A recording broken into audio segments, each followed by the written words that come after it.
Hey, how you doing? My name is Ryan, and today I'm ranking every confirmed character for Avengers Doomsday based on their chances of appearing in the eventual LEGO movie tie-in sets. So far, Marvel has unveiled 27 characters and actors for the 5th Avengers movie, and as of now, we can really only speculate as to how each character will be used and how important they'll be to the plot. I didn't actually analyze every frame of the 5-hour chair extravaganza livestream, but I'm sure some YouTuber did, and that's just the way the Marvel YouTube space works these days. Now, we do have that concept art that leaked a bit ago, but there's no real way to confirm how much that style plays into the plot, so I don't think I'll consider that as concrete evidence for any character's chances of appearing in the LEGO sets. And that means some of this list will be wish fulfillment, some of it will be personal bias, some of it will be based on knowledge of LEGO's part and price budget for the superhero theme, and some will be informed speculation based on the multiverse saga so far and the way LEGO structures their big movie sets. But let's knock the easiest one out of the way first, Robert Downey Jr. as Dr. Doom. I'll rank this character's chances at 10 out of 10. No duh. Doom has to play a big part in Avengers Doomsday, kinda like how Thanos was to Infinity War.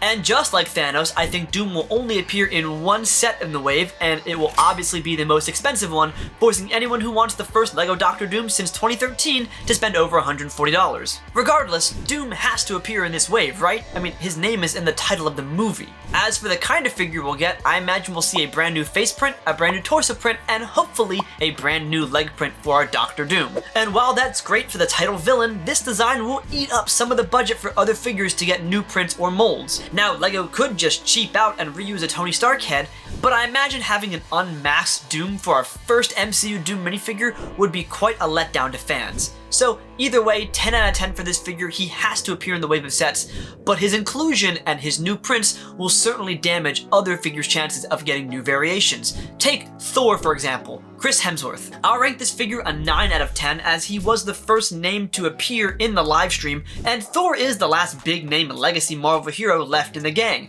The Russo brothers did a great job handling the God of Thunder as the classic epic hero in Infinity War, and even though Endgame and Love and Thunder reduced Thor to a bit of a joke, I have a hunch Marvel wants to make a Thor with more gravitas and more weight to him once again. And not physical weight, but character weight. And that renewed focus will hopefully lead to a new minifigure print. Although again, with Dr. Doom taking up already so many new parts, we might get a repeat of Love and Thunder's figure, which is fine, that's a really good Thor figure, but might not be as representative of the Thor in Avengers Doomsday. Here's hoping we don't get the Thor seen in the Hammer set, the Tower set, or the Marvel logo, as Avengers 1 Thor just has no place in Avengers Doomsday. As for the Thor figure I'd want, I would look at Love and Thunder's Norse costume. The muted color palette works really well, and gives Thor a far more dramatic appearance. But all that being said, there's still one more factor I haven't mentioned yet, and that's DC. Currently, DC and Marvel share a LEGO brand and budget, that being LEGO superheroes, and in the last few years, Marvel, being the more popular of the two, ate up the majority of the piece and print allowance. But if James Gunn crushes it with Superman and DC Studios, there might be some more competition. The more people who want new DC sets and new DC characters, the more Marvel will have to share their budget. But for the purpose of this video, it means that LEGO, for now, might need to prioritize some pre-existing figures for these newer sets.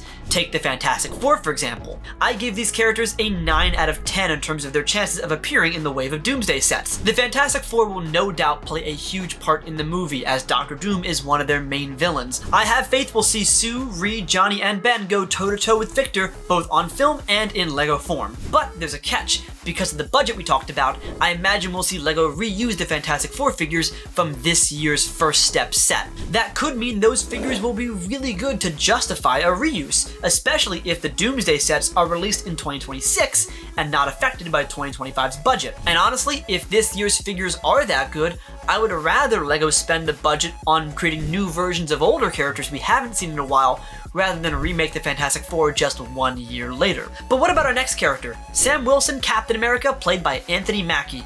I'll grade him a 7 out of 10, as I imagine Sam will finally lead his own team of Avengers, and that team just might be stumped by Dr. Doom. Dr. Doom might end up being a quasi-repeat of Thanos. The heroes lose in the first movie, giant Earth-altering ending, second movie is solving the problem and undoing the big bad thing. I hope and believe the Russos will deviate from that plot structure to avoid being redundant and keep things interesting for the audience. Unfortunately, LEGO will do the exact opposite and probably reuse a Captain America figure for these sets. Granted, that's not really a bad thing considering we've been spoiled so far with Sam Wilson Captain America figures. The CMF, Book, and Brave New World versions of Captain America are all fantastic figures.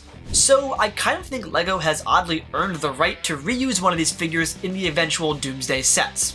But what about Bucky Barnes, the Winter Soldier played by Sebastian Stan? I'll give this character rating a 5 out of 10, half and half whether or not he appears in Doomsday sets. Something tells me the new Avengers won't be the only team on Earth, and they might not even be the only Avengers team on Earth. Many people have a hunch that the Thunderbolts ends with the crew being dubbed the Dark Avengers, and if that's the case, Bucky could have a higher chance of appearing in a Doomsday set. But the reason he's so low now is because LEGO might have a bit of an aversion to Bucky Barnes figures after the immense backlash to his poor appearance in the 2025 Civil War Airport Battle set. So the question is, would you rather LEGO reuse a bad figure to include the character or exclude the character entirely? That's why it's kind of half and half, 50-50. It really could go either way. Next on the list is Shuri Black Panther, played by Letitia Wright, and I'll give her a 6 out of 10 rating. Black Panther has been oddly absent since Wakanda Forever, despite Wakanda and the Dora Milaje making appearances in a few projects here or there. But I could totally see LEGO using Avengers Doomsday as a good chance to slot her back into the fold, especially if all they need to do is tweak the design of the Wakanda Forever figure. That one's already pretty great, so minor changes should suffice. And if there is no budget to change the figure, you could just reuse it, and honestly, that would be okay too. But what about Scott Lang Ant-Man, played by Paul Rudd? I'll give this character a 4 out of 10, as LEGO is somewhat scared of making Ant-Man minifigures. Before the 2025 Endgame Battle diorama, we hadn't had a minifigure of Scott Lang since 2019, and even that was just his Quantum Realm suit. But since LEGO does now have a modern Ant-Man figure in rotation, if he is to reappear in the Doomsday sets, expect him to be a repeat of that Endgame Battle diorama minifigure. Darn shame because there's no leg printing on that one, and Ant-Man figures have often really good leg printing, but that's the name of the game. Reduce the cost to keep the sets low and include as many characters as possible. Next on the list is John Walker, US Agent, played by Wyatt Russell, and I'm giving this character a 3 out of 10. Now, before the Thunderbolts movie was announced, I was really hoping we'd get John Walker in the Disney Plus CMF wave of figures. We got a Bucky figure, we got a Captain America figure, but no US Agent. Fast forward all the way to April of 2025, and there's currently no sets on the docket for the Thunderbolts movie. So I'd rate the chances of a US Agent LEGO minifigure as pretty low.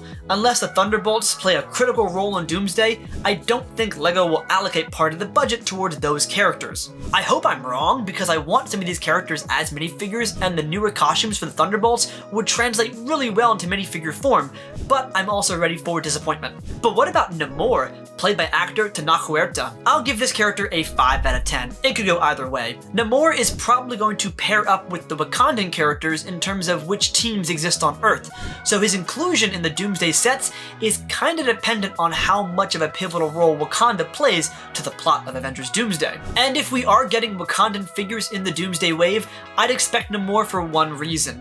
It's really easy for LEGO to improve the character without spending any extra money. Swap out the current head for Tasu Leech from Star Wars and boom, a far more accurate and desirable Namor figure. But what about Shang-Chi, played by Simu Liu?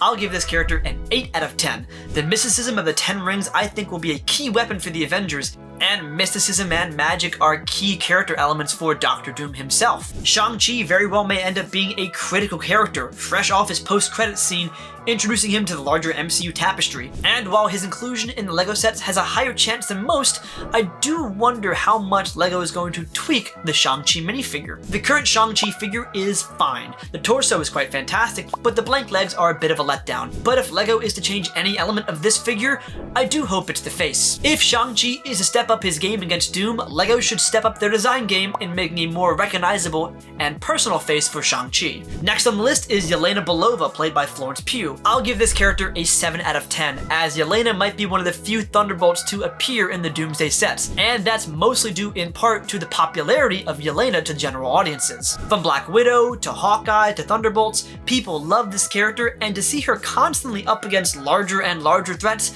might be a nice parallel to her sister Natasha. If LEGO does opt in for Yelena figure, I'd expect a wholly new one based on her Thunderbolts look, although I guarantee we'll get these black legs with a holster that practically every hero has in 2025. And the ubiquity of this leg print kinda shows you how stretched thin for budget LEGO Marvel as a brand often is. But how about the first real surprise from the cast announcement, Beast from X-Men The Last Stand, played by Kelsey Grammer. I'll give this a 5 out of 10. It could go either way, because this is where things get a bit interesting. We knew the MCU would have to pay off the post-credit scene from the Marvels with Monica trapped in the X-Men dimension. And this casting announcement confirms we're going back to that universe again, even though Monica's actress, Teyonah Parris, was nowhere to be found. Now, if Marvel is trying to streamline the multiverse saga for the finale, after so many different properties offered up so many different rule variations for how the multiverse works, Avengers Doomsday could very easily become an incursion between Earth 616 and Earth 10005. That would of course lead to the Avengers and X-Men fighting for their survival, while Beast and the Fantastic Four crew try to solve who's behind some mysterious doings. And if that's the case, Beast could end up becoming a very important player in the plot.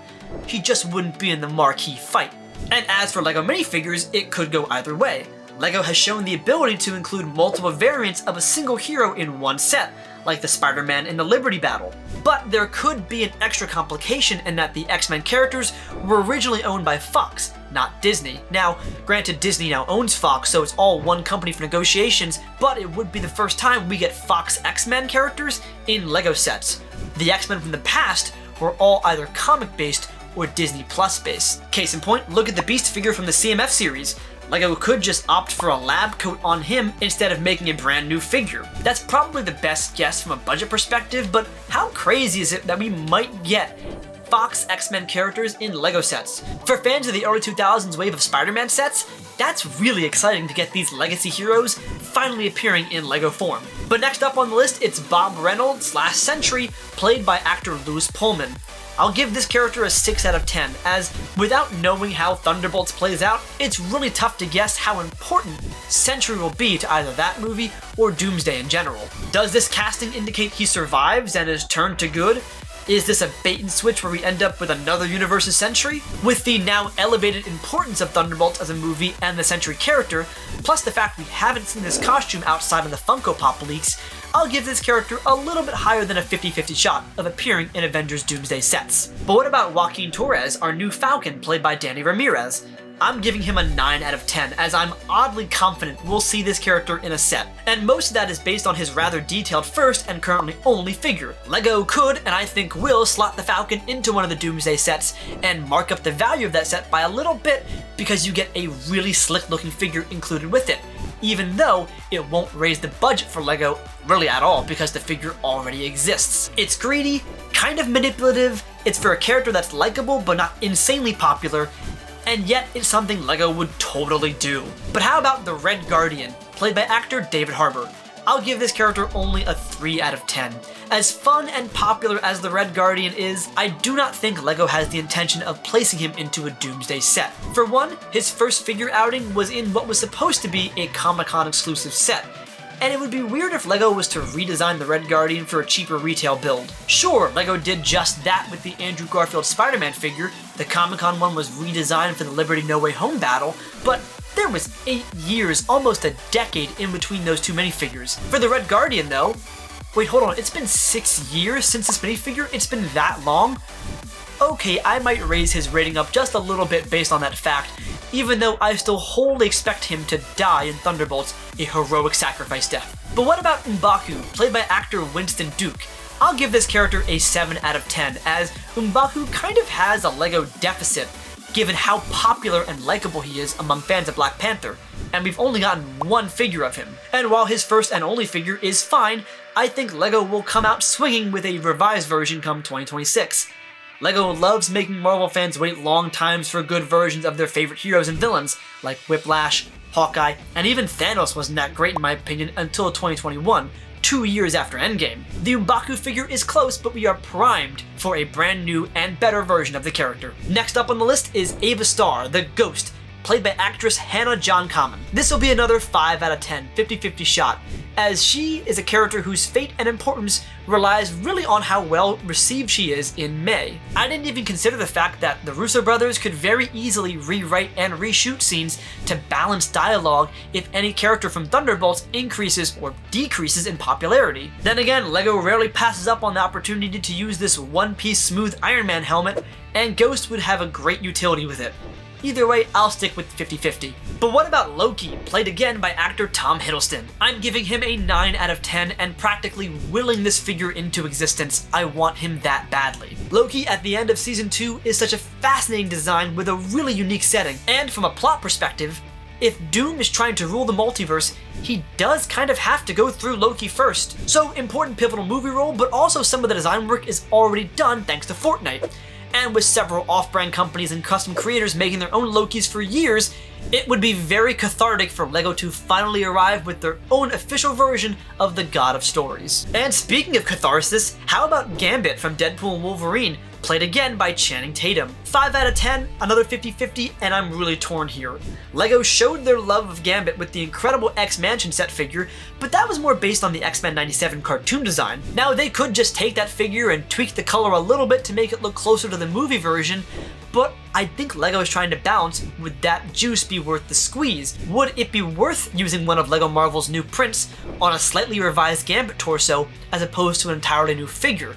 Especially if we don't know how big of a spot he's going to play in the movie to begin with. So another 50% here. If he does show up in LEGO, expect a solid minifigure, as most of the design heavy lifting has already been done. And finally, I'm going to lump all of the other Fox X-Men characters into one big group. So that includes Charles Xavier, played by Patrick Stewart, Magneto, played by Ian McKellen, Nightcrawler, played by Alan Cumming, Mystique, played by Rebecca Romijn, and Cyclops, played by James Marsden. And I'm giving all of them an 8 out of 10. As I mentioned with Beast, there's a good chance Avengers Doomsday could be centered on an incursion between the Avengers universe and the Fox X-Men universe. And while some heroes try to find a solution, others will brawl it out for their existence. So Avengers versus X-Men, and this lineup of mutants sounds like the crew who's going to fight. Maybe minus Professor X, but seeing him and Magneto fight side by side would be pretty satisfying. Now, since Marvel announced this casting so early in production, their inclusion could have been part of the early conversations with LEGO,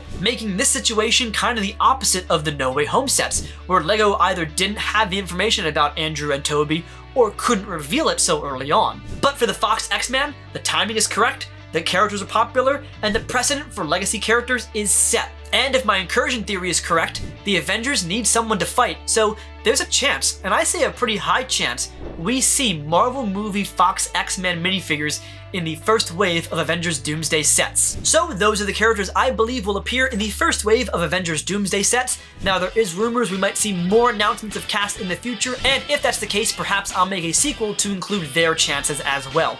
But I want to know what minifigures you want to see in Avengers Doomsday sets. Let me know in the comment section down below, and as always, if you like this video, be sure to subscribe to the channel, and thanks for watching.